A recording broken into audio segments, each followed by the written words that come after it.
Esses acordos eles foram assinados no Brasil na gestão do ministro Nelson Jobim, né?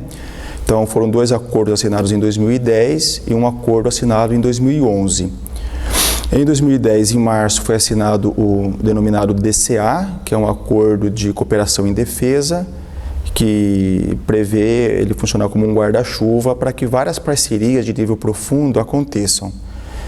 Compra de materiais e serviços que envolvem tecnologia sensível, a troca de intercâmbio cultural, acadêmico, de pesquisadores, cientistas, né?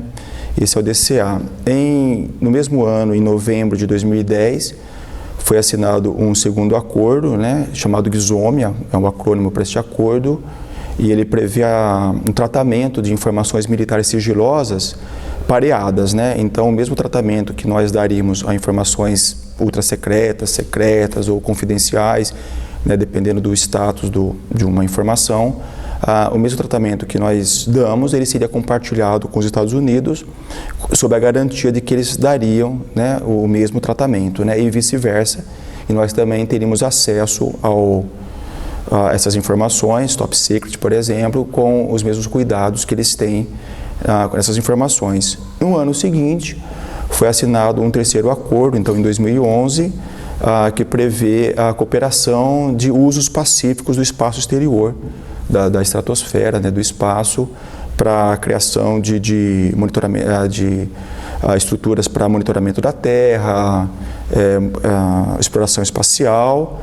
É um acordo bastante ousado, e foi este o terceiro acordo, então. Este é um resumo desses acordos, né? Eles estão parados, assim, não literalmente parados. O DCA e o GSOMIA foram efetivamente aprovados pelo Congresso brasileiro, né, no ano passado, antes de uma visita da presidente Dilma aos Estados Unidos, né? E de forma muito rápida, passou por rapidamente, né? Mas eles não têm nenhuma efetividade ainda, né? Eles não têm nenhuma efetividade. E o acordo espacial, esse sim está parado, não entrou em vigor porque não foi aprovado pelo Congresso, né? Só foi assinado pelos respectivos ministros de defesa do Brasil e Estados Unidos, né, nessa relação bilateral. Assim como toda a história das relações bilaterais Brasil e Estados Unidos, muito do que se faz são acordos retóricos que prenunciam uma nova fase de confiança, de estreitamento das relações, de aprofundamento das relações, mas como todos os outros, ele não tem uma efetividade. Todos os analistas, eles qualificam as nossas relações com os Estados Unidos como espinhosa, como difícil, há desconfianças de ambos os lados, que não somos parceiros confiáveis, e há um grande anti-americanismo também no Brasil, no meio acadêmico, no meio militar, que veem os Estados Unidos não como amigos efetivos, mas como empenhados em não permitir que o Brasil exerça uma liderança regional, como uma potência regional, que desponte no cenário como um player importante no sistema mundial. Então, esta falta de confiança mútua, e isso só se agravou nos últimos anos, né, com os vazamentos do site Wikileaks, com as denúncias do Edward Snowden, né. Então, esses acordos parece que estão travados e parece que não sairão dessa situação, não terão efetividade, nada sugere que eles terão uma efetividade, né? É um reflexo desta desconfiança e recentemente com os governos de centro-esquerda não totalmente alinhados com os grandes valores ocidentais, com a ideologia de combate ao terrorismo, que é a grande estratégia atual dos Estados Unidos, né? E o Brasil procurando novos parceiros, o banco com os BRICS, outras parcerias na Europa e na Ásia. Isso só reflete mesmo o imperialismo, ou uma situação de projeção de poder que os Estados Unidos têm na sua região mais próxima, né? E eles não vão deixar de defender seus interesses vitais na região, se isso for necessário. Então, eles estão preparados para tudo mesmo, né? Não, com certeza, né? Seria interessante que nós fizéssemos parcerias pontuais, assim, para a paz, para a promoção da paz e da estabilidade de toda a região, né? Se os dois grandes estiverem alinhados, a região toda vai seguir esse alinhamento, né? Então seria interessante que nós tivéssemos algum vetor, o uso de algum vetor como uma aeronave, por exemplo, dos Estados Unidos, que demanda um emprego de doutrina, demanda um relacionamento de décadas, né? Então seria muito bem-vindo, isso é desejável para o Brasil. Temos condições de estabelecer parcerias pontuais, não obstante as grandes estratégias serem diferentes, né? Nós teríamos condições de ter uma aproximação, né? E espero que isso aconteça. O MOU, né, seria um terceiro acordo tipo guarda-chuva, né, ou um quarto acordo na ordem que tem sido assinado desde 2010, né? Não exatamente. N países têm assinado esse acordo com os Estados Unidos. É um acordo que se assina no nível do Departamento de Estado dos Estados Unidos, né, e que nos garantiria o status de país qualificado para a compra de materiais que envolvem tecnologias sensíveis, né? Não, são acordos que não exatamente implicam numa submissão, implica simplesmente numa parceria comercial aberta em que há cláusulas restritivas, né, de usuário final, por exemplo, né, mas nada estranho ao normal do que se acontece em acordos dessa natureza, né? Mas seria um acordo que promoveria assim, uma confiança recíproca maior. Para uma ação assim unilateral por parte da potência, né, da potência norte-americana, ela tem que ter um mínimo de respaldo numa comunidade internacional, né, mesmo sendo a revelia do Conselho de Segurança da ONU. Foi assim que foi feita a invasão no Iraque, em 2003, né, pós os atentados de 2001, de setembro de 2001. Se alegou armas de destruição em massa. O Brasil se posicionou muito contrário a isso. Ele queria que tivesse inspeções da ONU, né, para aferir se essas armas existiriam, né, exatamente. Ele foi voto vencido, né, houve uma ação unilateral justificada de combate ao terrorismo, né, justificando que o Iraque teria essas armas de destruição em massa. Por mais ilegítimo que seja, isto ainda tem um respaldo na comunidade internacional, porque os Estados Unidos foram atacados em seu território e ele tem um direito de revidar, né? No caso do litoral brasileiro, a situação é bem diferente, né? É bem diferente, uma ação militar norte-americana no litoral brasileiro é uma coisa que não se vislumbra no curto prazo, não tem assim um mínimo, seria ofender todas as regras de convivência, todos os valores que eles dizem que defendem, né? Entretanto, com as medidas governamentais recentes do governo Temer, é mais fácil eles conseguirem isso de forma de acordos comerciais, do fim do monopólio, da exclusividade da Embratel, da Petrobras, para fazer a prospecção do pré-sal, né, com a participação de empresas de capital dos Estados Unidos, né? Então é muito mais fácil eles terem acesso à riqueza, essa mineração toda, por vias, e dada a estrutura de investimento deles ser muito maior, ganhariam as licitações, ganhariam as reservas de exploração, sem nenhuma necessidade de nenhuma indisposição militar. Seria muito mais barato, muito mais tranquilo, e é por aí que acho que eles estão agindo, né? E todo esse apoio ao governo Temer escancarado, né, também pode ser entendido neste contexto de querer pegar o pré-sal, os recursos do pré-sal. Nossa, é uma guinada extraordinária. Então, se não houver uma resistência da sociedade civil organizada, da classe política que embarrar algumas ações do Ministério das Relações Exteriores, haverá um escancaramento em atendimento aos interesses dos Estados Unidos, né, em nome da livre iniciativa, do fim das barreiras, de coisas que você anuncia para os outros, mas não pratica, né? No caso, eles ainda fazem os protecionismos deles, né, dos Estados Unidos. Então eu vejo assim com pesar. Eu acho que cai para usar um jargão, cai no entreguismo, né?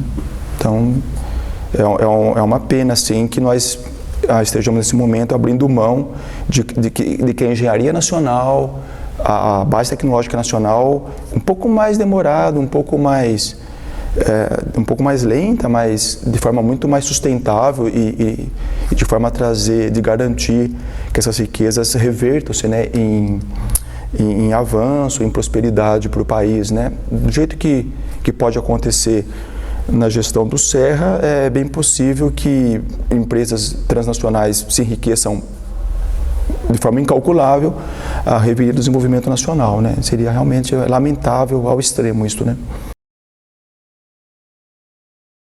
Então, as Forças Armadas, ela é plural, elas são plurais, assim. Então, você tem também várias vertentes, né? Em todas as forças singulares, no Exército, na Marinha, na Aeronáutica, você tem gente que está agora contestando, questionando esse estreitamento como perigoso, como antiestratégico, e gente que está,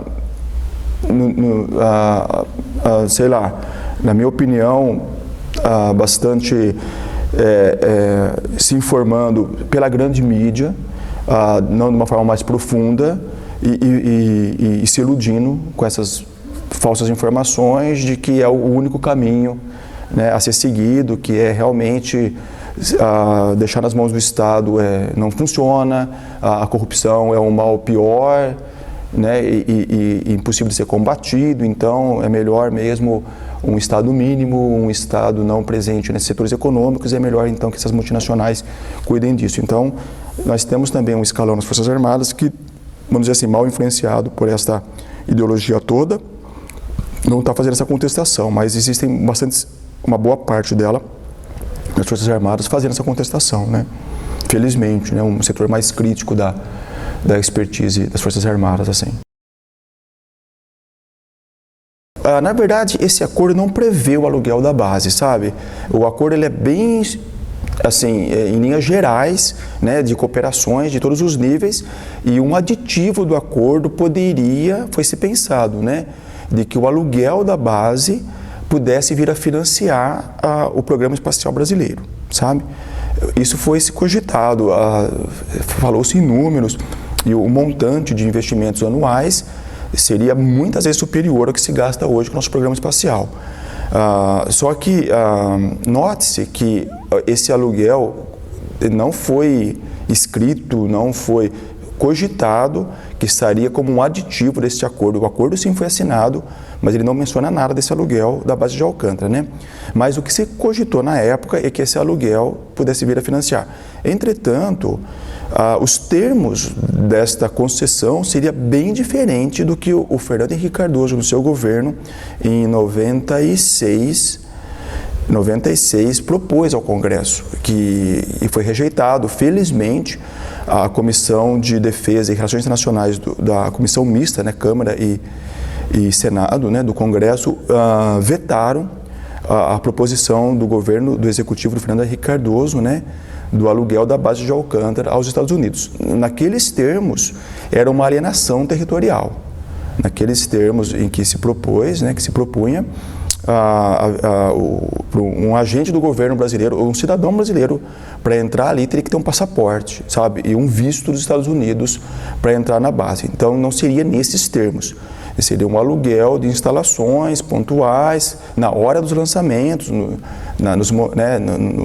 antes e durante ou depois do lançamento pontual, com um prazo, né, com começo, meio e fim, e depois a retomada não seria uma alienação territorial. Então, esse outro aluguel realmente se cogitou, o governo Dilma cogitou, mas bem diferente dos termos 20 anos antes, né, propostos pelo governo Fernando Henrique Cardoso, né? São possíveis, obviamente, né? Os estados, existe a teoria realista em relações internacionais, ela informa que os acordos estão aí para serem rompidos, né? Que na hora em que os interesses vitais dos estados estão em jogo, a teoria realista diz que nenhum expediente que cause nenhum expediente vai deixar de ser usado, mesmo considerado antiético, anticivilizado, né? Então, possível é, plausível também é, né? Plausível os estados fazem espionagem, fazem contra-espionagem, usam de expedientes escusos, antiéticos. Isso é o dia a dia das ações dos estados. Obviamente, não está no discurso, né? Não está admitido. Agora, cai na vala das teorias conspiratórias, né? Bastante plausível, bastante possível, mas inconfirmável por enquanto, né? Então... Qual o rombo dessas mortes, por exemplo, em todo esse processo de... Foi devastador, né? As mortes foi um baque para o desenvolvimento da ciência espacial brasileira muito significativo, né? Então, é difícil de recuperar esse capital humano, porque você considera que são 30, 40 anos de pesquisa para cada cabeça ali que se foi, né? Cada cabeça pensante ali. Então, é difícil de repor isso. Você repõe materiais, repõe orçamentos, mas essa formação, essa expertise é difícil de ser reposta. E não é assim da noite para o dia que ela é feita, né? Então, foi bem impactante, né? Sim, tem esse protagonismo, né, no continente, na porção sul do continente, né?